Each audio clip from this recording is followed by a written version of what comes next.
Amigos, buenas tardes. Vamos a hablar el día de hoy, el tema de dolor en COVID. Ustedes conocen que es un tema bastante complejo la enfermedad de COVID. Es una enfermedad multiorgánica por infección viral que tiene mucho compromiso en diferentes estructuras. El tema ya ha sido platicado anteriormente de la enfermedad, cómo tiene el impacto en el cuerpo de las personas.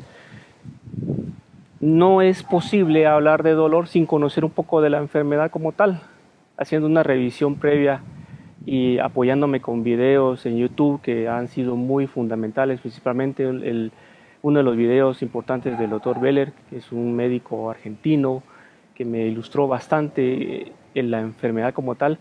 Pues este profesor lo describe la enfermedad en tres fases. En la primera es la carga viral, la segunda es el compromiso pulmonar y la tercera es la fase crítica.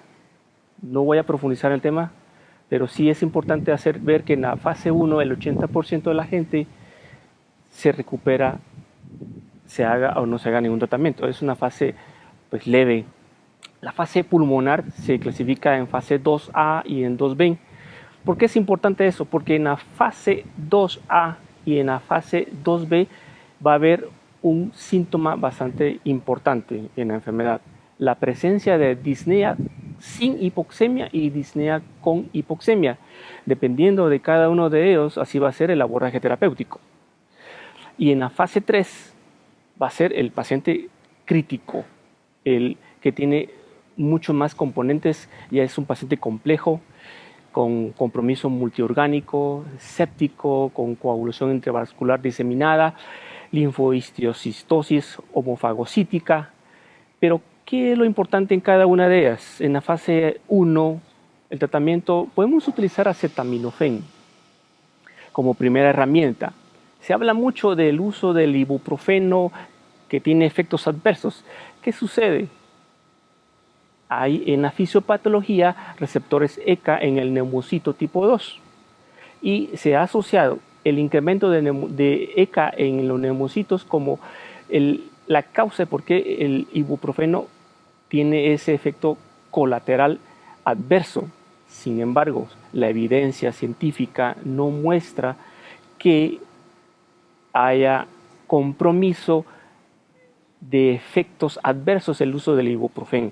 Esto lo dice la FDA, lo dice también la EMA, que es la Agencia de Medicina Europea, está también las guías canadienses, en donde ellos son bien más estrictos. En los últimos dicen que pues solo se utilice el acetaminofén y que se utilice el antiinflamatorio no esteroideo, salvo si ya ha sido utilizado con bastante regularidad en el paciente con dolor.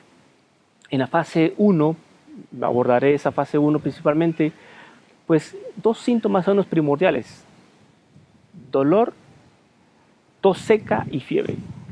Puede haber síntomas gripales y eso es algo muy común, pero no tenemos que necesariamente dar un tratamiento más profundo. En la fase 2A, en el tratamiento vamos a ver que se puede utilizar heparina de bajo peso molecular. La heparina de bajo peso molecular va a permitir que se evite la formación de trombosis, que puede ser unos efectos muy comunes en el paciente que ya está entrando en un síndrome de distrés respiratorio. Se puede utilizar acitromicina, no está indicado en esa fase. ¿Por qué? Porque por lo general en esa fase 2A se va a recuperar fácilmente el paciente. En la fase 2B va a haber más compromiso. Si en la fase 2A vemos que está elevado la desoxigenasa láctica, está elevado la ferritina, pero no son valores importantes, pero no hay compromiso de signos vitales, no hay hipoxemia, en la fase 2B sí los va a tener. Y ese paciente va a tener más elevación de deshidrogenasa, de ferritina, va a empezar a elevarse el D-dímero, que es uno de los componentes importantes de complicación de la enfermedad.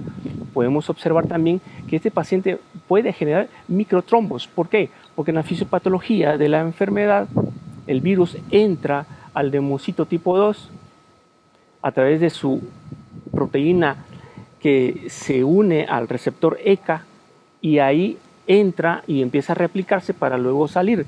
La destrucción a nivel del alveolo va a generar un exudado inflamatorio que va a bloquear la entrada del oxígeno dentro del alveolo. Va a haber un daño del epitelio del alveolo y también de la barrera hematoalveolar, un exudado inflamatorio que va a bloquear la entrada de oxígeno. Esto en el 2B va a ser más dramático y vamos a tener una disnea con hipoxemia porque va a haber un obstáculo en la entrada del oxígeno. Por tal razón, en esa fase, los esteroides están indicados si y solo si el paciente tiene más beneficios que los riesgos adversos. ¿Por qué? Porque sabemos que los esteroides pueden ser inmunosupresores y en el manejo del dolor, los esteroides, los corticoides, van a tener un efecto analgésico, bloqueando prostaglandinas, pero también bloqueando proteínas CIFOS y JON, que son proteínas oncogénicas del ARN mensajero. ¿Qué sucede? El uso desmedido de los esteroides también puede inmunosuprimir y estos están contraindicados en esos pacientes críticos que tienen un efecto inmunosupresor agudo. En la parte crítica de esta fase 2B también se pueden utilizar antibióticos como acitromicina, que estudios publicados mencionan que puede haber una disminución de la replicación viral, pero están más indicados si hay presencia bacteriana comprometida. También se pueden usar retrovirales. No voy a entrar en detalles en esto, pero de todos los que pude leer, el que tiene mejor evidencia y que está siendo aplicado ahorita en Estados Unidos es el Remdesivir. También se utiliza heparina de bajo peso molecular. Va a depender mucho del tipo de peso del paciente. Dependiendo de lo que ustedes se lean, la heparina de bajo peso molecular por debajo de 80 kilos se puede utilizar 40 miligramos, por arriba de 80, 60 miligramos, y por arriba de 100 kilos de peso se puede utilizar 40 miligramos 2 veces al día, como un esquema de dosis. No necesariamente que les esté diciendo qué dosis debemos utilizar, pero sin embargo sí se puede utilizar los esteroides en esa fase. También se puede utilizar cloroquina, hidroxicloroquina, pero hay que monitorear el electrocardiograma porque puede haber prolongación del QT. En la fase grave, en la fase severa, donde va a haber elevación del D-dímero, puede haber fibrinógeno disminuido, plaquetas disminuidas, tiempo de protrombina elevado, ahí podemos saber que está más comprometido el paciente.